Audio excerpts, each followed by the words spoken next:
Well, good afternoon, everyone. Just a few things at the top, and then we'll get right to your questions. So first, as you can see, we are conducting press briefings here in our temporary press briefing room while our primary location undergoes extensive technical renovations and upgrades. We do greatly appreciate your patience and flexibility as we work to install some long overdue upgrades to the Pentagon press briefing room.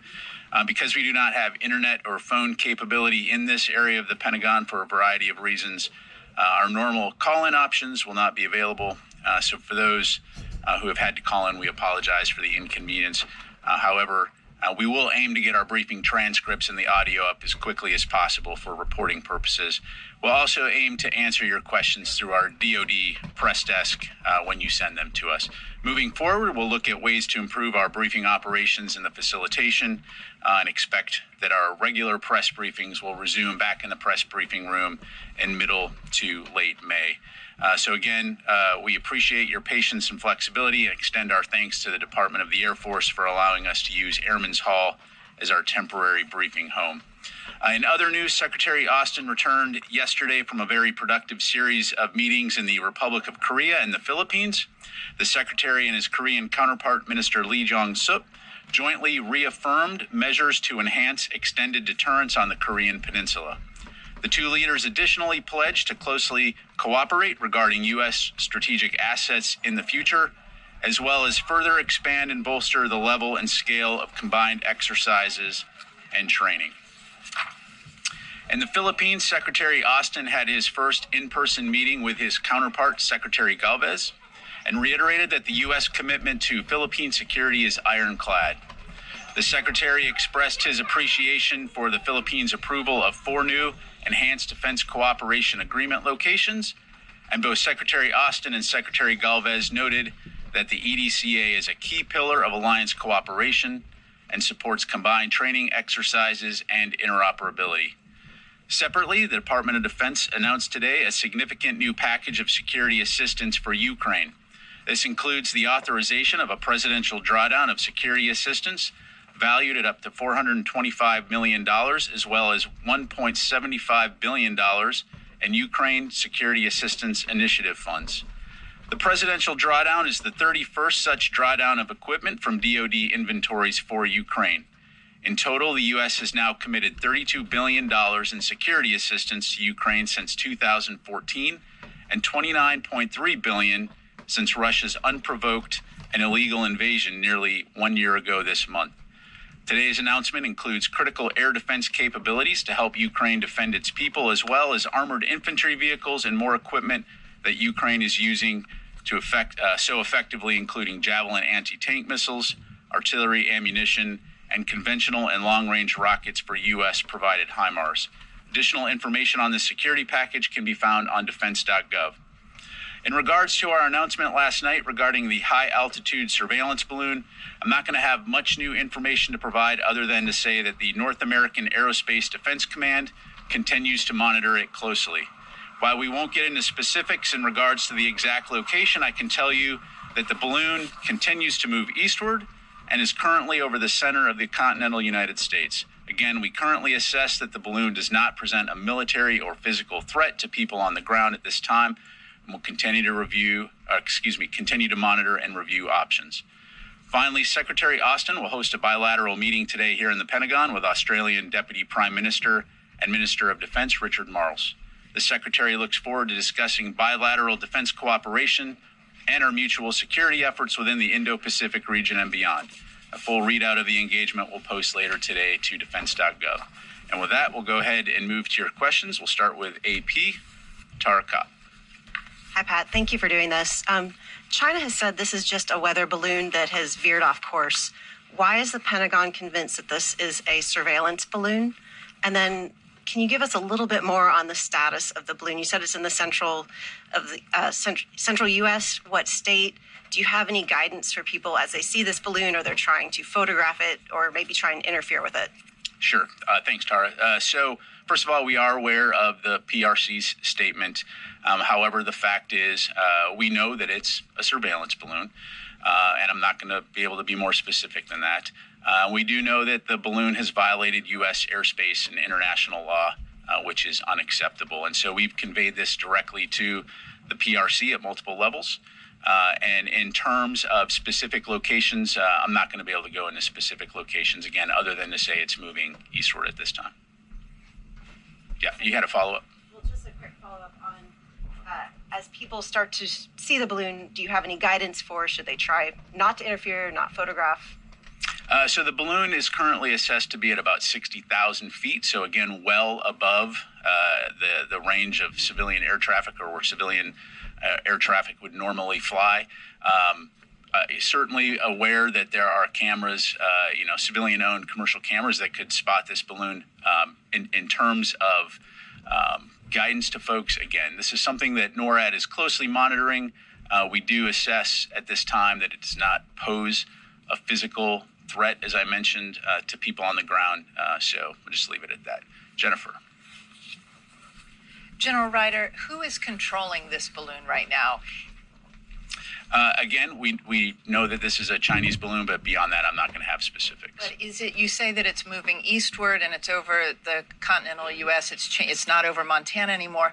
Is the Chinese government controlling the movement of the balloon, or is it just floating with airstreams? Thanks, Jennifer. So I'm not going to go into any specific intelligence that we may have. Again, we know this is a Chinese balloon and that it has the ability to maneuver, but I'll just leave it at that. And once it's over a body of water, will you shoot it down?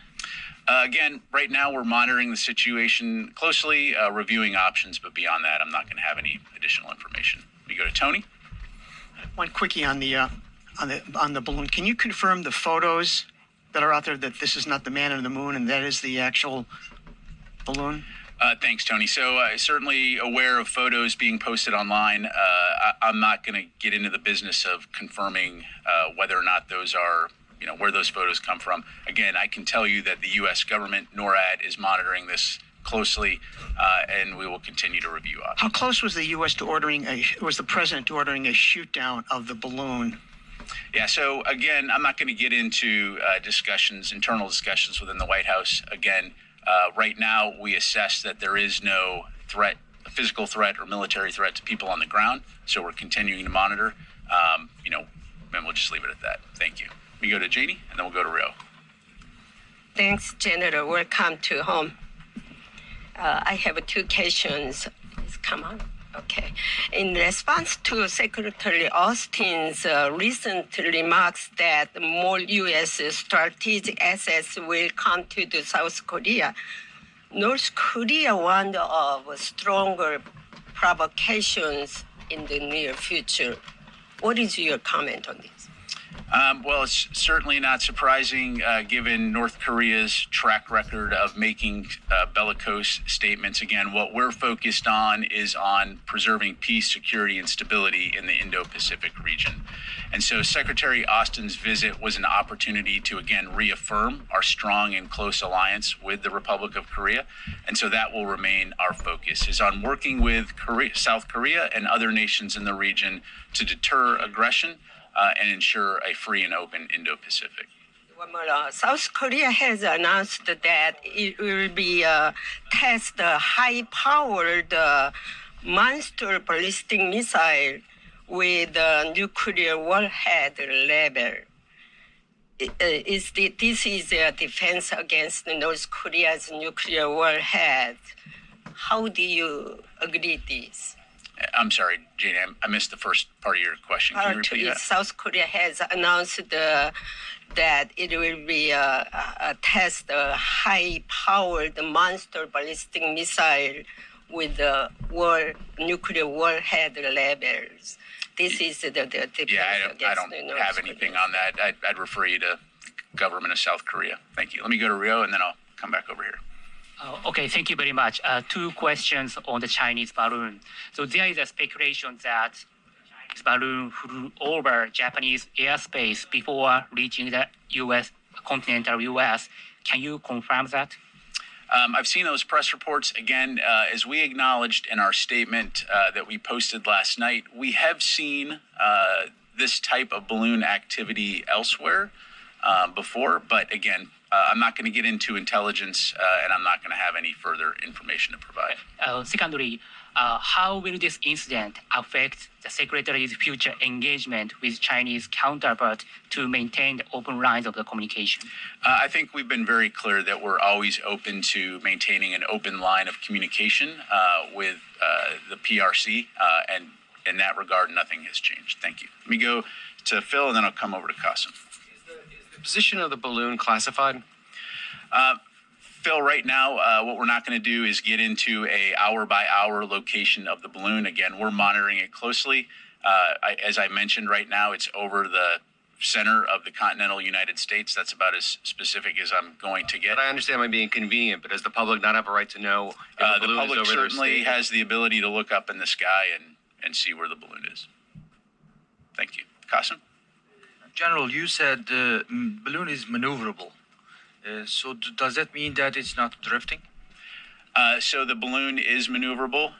Clearly, it's violated U.S. airspace, and again, we've communicated that fact to the PRC.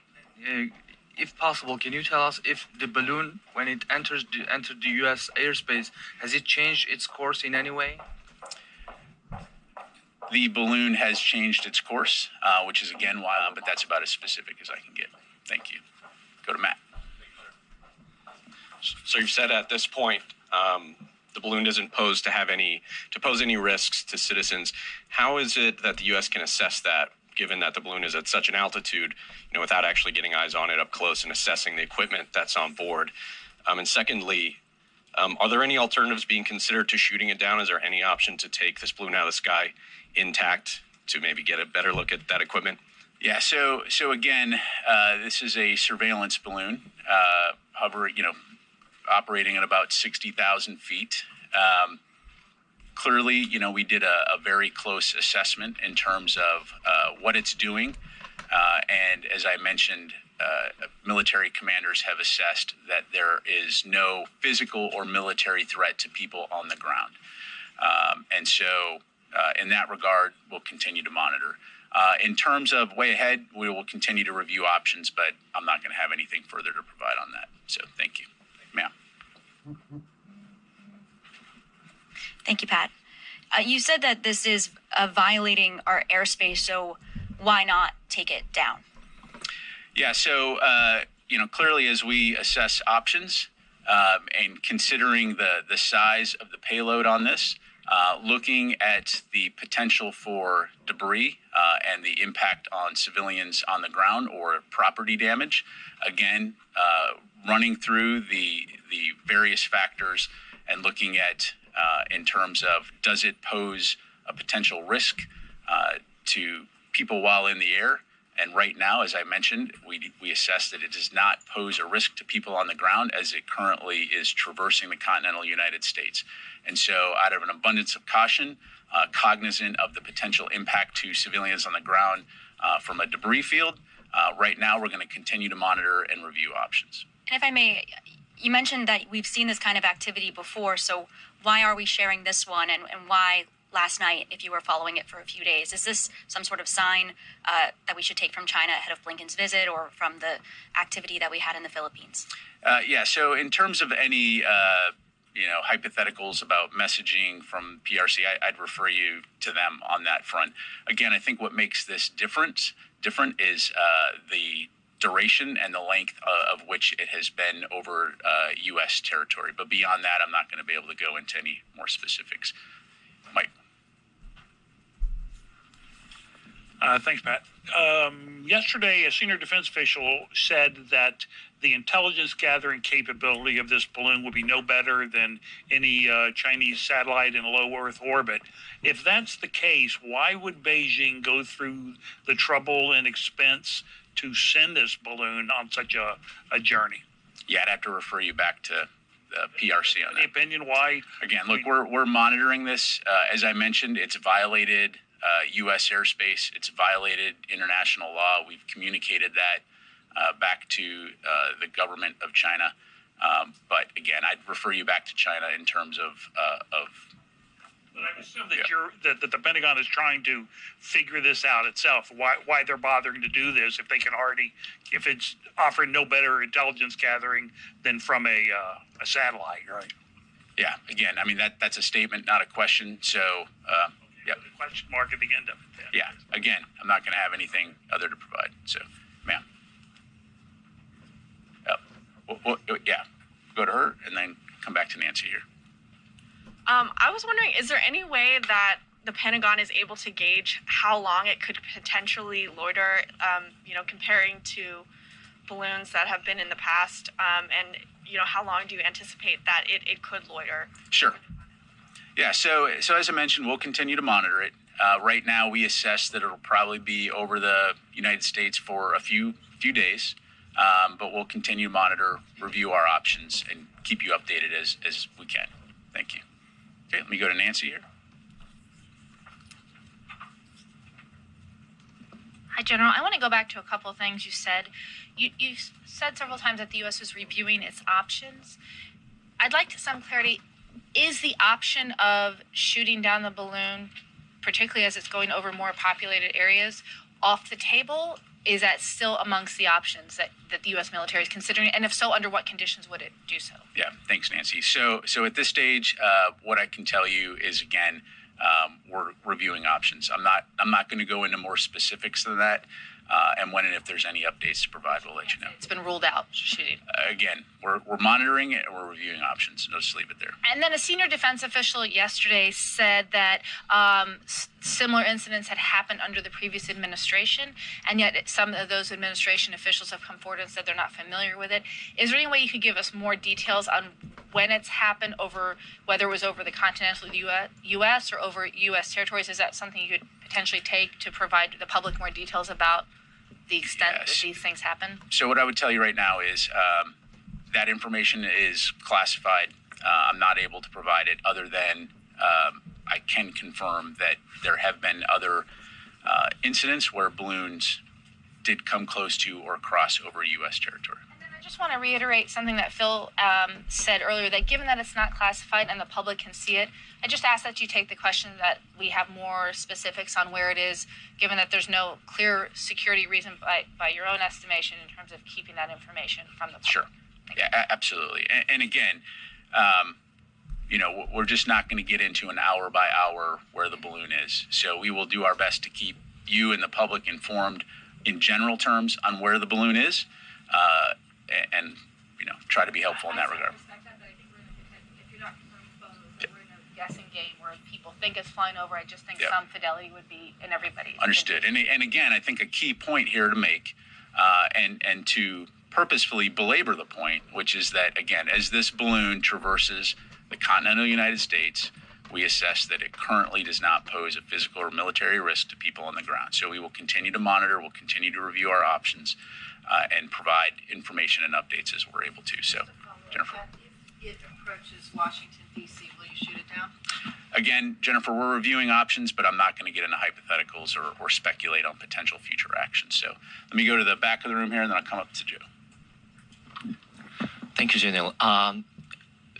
Thinking about the route of the balloon, was it impossible for the DOD to deal with the balloon before it reached to the airspace of the United States? Yeah, so we've been monitoring the balloon.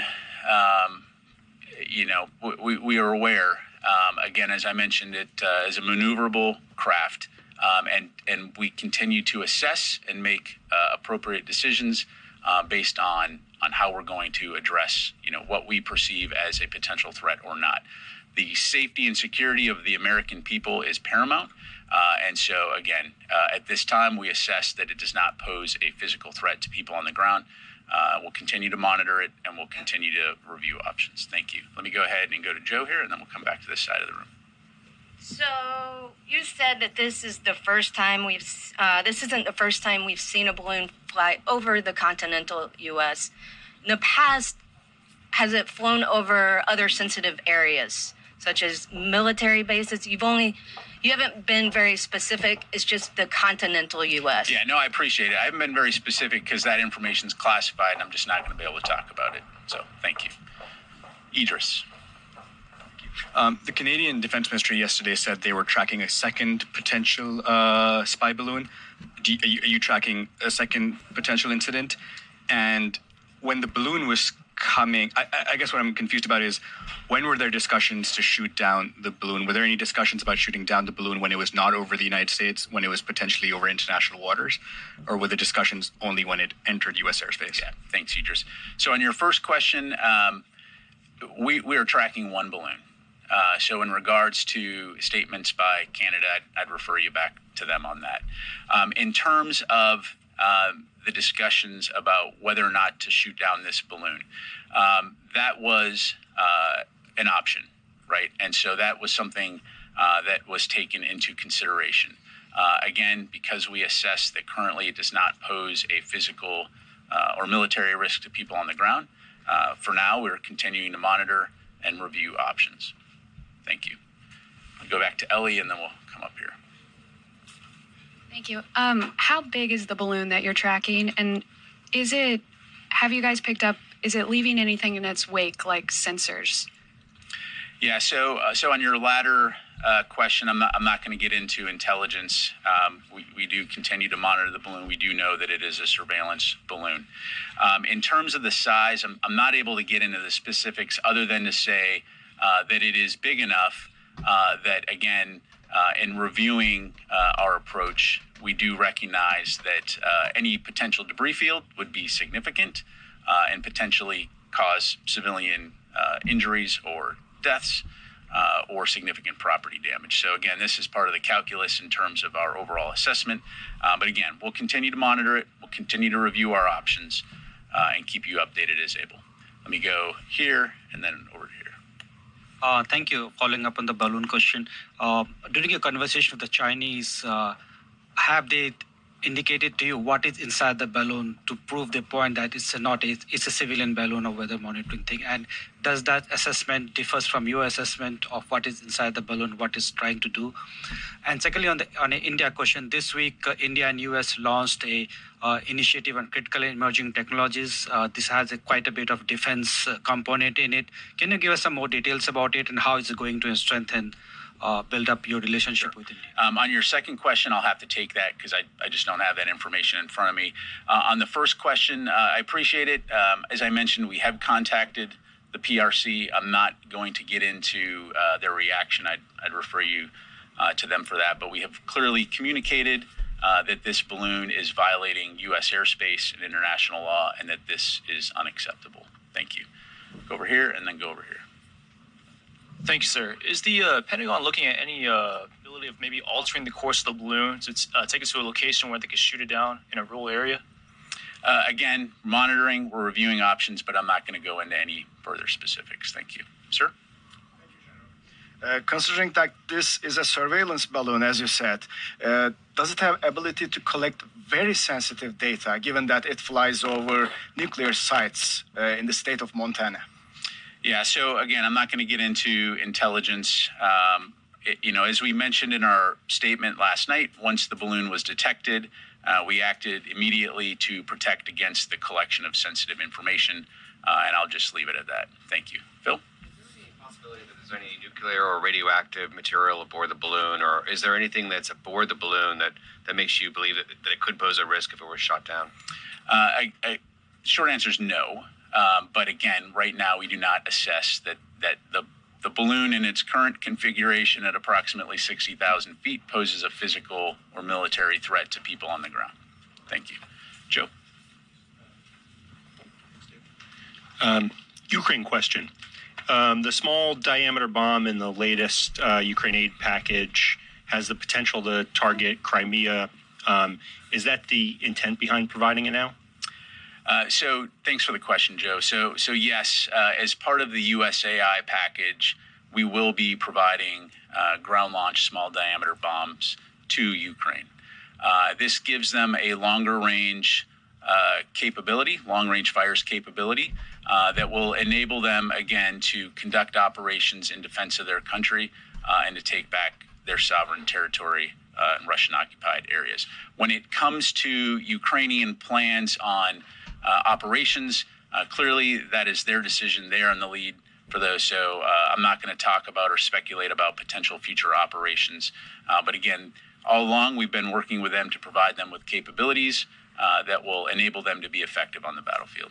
And just as a follow-up to that, can you talk specifically about this particular group of capabilities? How are they tailored to what's happening in Ukraine now? For instance, there's equipment that connects the various air defense systems. Just can you speak to why this specific package now? Yeah, sure. So again, it's important to look at this from a evolution standpoint in terms of adapting to the conditions on the ground. And so we've been focused on several key areas in the last few months to support Ukraine, specifically air defense capabilities, armor capabilities, long-range fires capabilities, and then combined with training in order to enable them to have the ability to conduct combined arms. And so looking at things like further enhancing and enabling their integrated air defense, which I think everyone continues to watch with horror as Russia conducts aerial bombardment on civilian targets throughout Ukraine. So working with them in those areas, but also through the combined arms training, enabling them to be able to change the equation on the front lines, not only defend their territory, but take back sovereign territory. Thank you, Tony. That one. In the announcement, there's one line that says precision guided rockets. Is that the ground launch? That is the ground launch small diameter bomb. Thank you. Yep. Okay, Tara.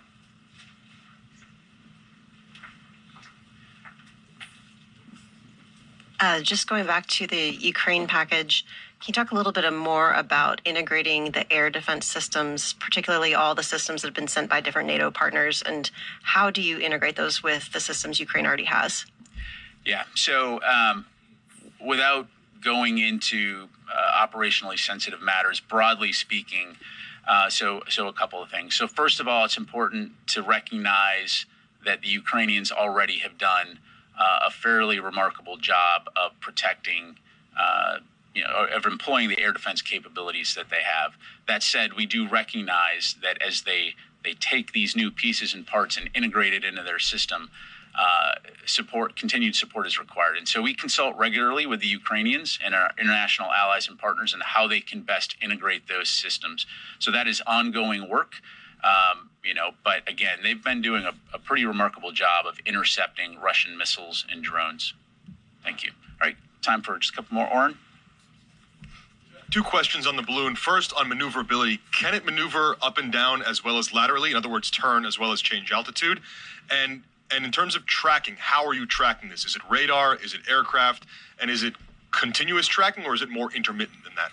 Yeah, thanks, Oren. So beyond saying that we are continuously tracking the balloon, I'm not going to go into the specifics in terms of how we track, other than to say that we have multiple means at our disposal to do that. In terms of more specifics on the balloon, again, I'm not going to get into intelligence, again, other than it is maneuverable, and I'll just leave it at that. All right, two more questions, Phil, and then Qasim. The Chinese, you said it changed course. Did it change course following your disclosure of its presence over the United States? And secondly, is to the point about its capabilities, how is it powered? How is it moving? How is it maneuverable? Yeah, thanks, Phil. So again, on your latter question, I'm not going to get into intelligence. Clearly, it's a balloon that has a payload underneath it. I'll just leave it at that.